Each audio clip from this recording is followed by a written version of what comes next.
रस्त्याच्या कामासाठी मंजुरी मिळून तब्बल 3 वर्षे उलटली. खडीही टाकण्यात आली, पण रस्ता मात्र आजही खड्ड्यांच्या विळख्यातच.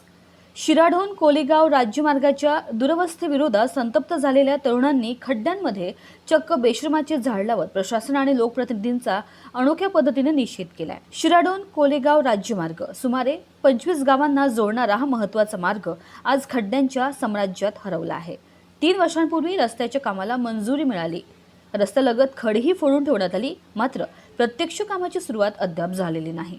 दरम्यान झालेल्या पावसामुळे रस्त्यावरील खोल खड्ड्यांमध्ये मोठ्या प्रमाणात पाणी साचले आणि या खड्ड्यांचे रूपांतर अक्षरशः छोट्या तलावांमध्ये झाले. याच पार्श्वभूमीवर शिराढोण येथील संतप्त तरुणांनी प्रशासनाच्या निष्क्रियतेचा निषेध करण्यासाठी या पाण्याने भरलेल्या खड्ड्यांमध्ये बेशरमाचे झाड लावून अनोखे आंदोलन छेडले.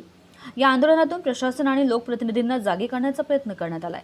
रस्त्याची अवस्था इतकी गंभीर झाली आहे की वाहन चालकांना जीव मुठीत धरून प्रवास करावा लागतोय. जागोजागी पडलेल्या खोल खड्ड्यांमुळे अपघातांचा धोका वाढला असून नागरिकांमध्ये तीव्र संताप व्यक्त केला जात आहे. अपघाती रुग्ण, प्रसूतीसाठी जाणाऱ्या महिला, शालेय विद्यार्थी तसेच रोजच्या कामानिमित्त प्रवास करणाऱ्या नागरिकांना या रस्त्यामुळे मोठ्या हाल अपेष्टा सहन कराव्या लागत आहे. विशेष म्हणजे गंभीर रुग्णांना रुग्णालयात नेताना त्यांच्या वेदनांमध्ये या खड्डेमय प्रवासाची भर पडत असल्याचं नागरिकांनी सांगितले. 3 वर्षांपासून रस्ता मंजूर असूनही काम रखडल्यानं प्रशासनाच्या कार्यक्षमतेवर प्रश्नचिन्ह उपस्थित केले जात आहे. तसेच स्थानिक लोकप्रतिनिधी आणि संबंधित यंत्रणांच्या दुर्लक्षाविरोधातही ग्रामस्थांनी नाराजी व्यक्त केली आहे. शिराढोण कोलेगाव मार्गाचे काम तातडीने सुरू करून रस्ता सुरक्षित आणि वाहतूक योग्य करावा, अन्यथा आंदोलन अधिक तीव्र करण्यात येईल असा इशाराही ग्रामस्थांनी दिलाय.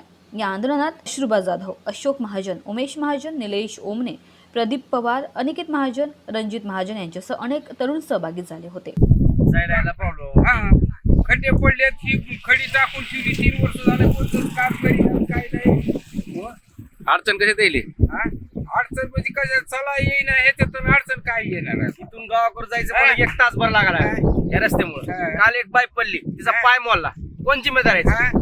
काय खासदार, आमदार, जिल्हा परिषद सदस्य, काय संबंध? काय उपयोग आहे काय उपयोग नाही. हा सांगा तुम्हाला काय रस्त्याची परिस्थिती झाली? काल डिलिव्हरीचा पेशंट एमर्जन्सी मध्ये फेल झाला, एक्सपायर झाला. ती काय संबंध त्याचं? कसं करायचं त्याला? बरोबर आहे. पेरणीचा टाइम मला आता ही नांगरायचं कसं, कसे ट्रॅक्टर यायचे, कसा रस्ता ही?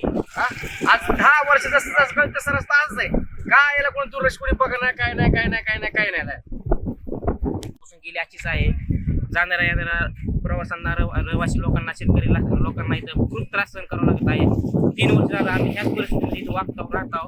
तरी प्रशासनाने याची गांभीर्याने दखल घ्यावी, नाहीतर याच्यापेक्षा तीव्र आंदोलन आम्ही करण्यात येईल ही प्रशासनाला आमची विनंती आहे. इंडिया न्यूज 24 करिता बिलाल कुरेशी, धाराशिव.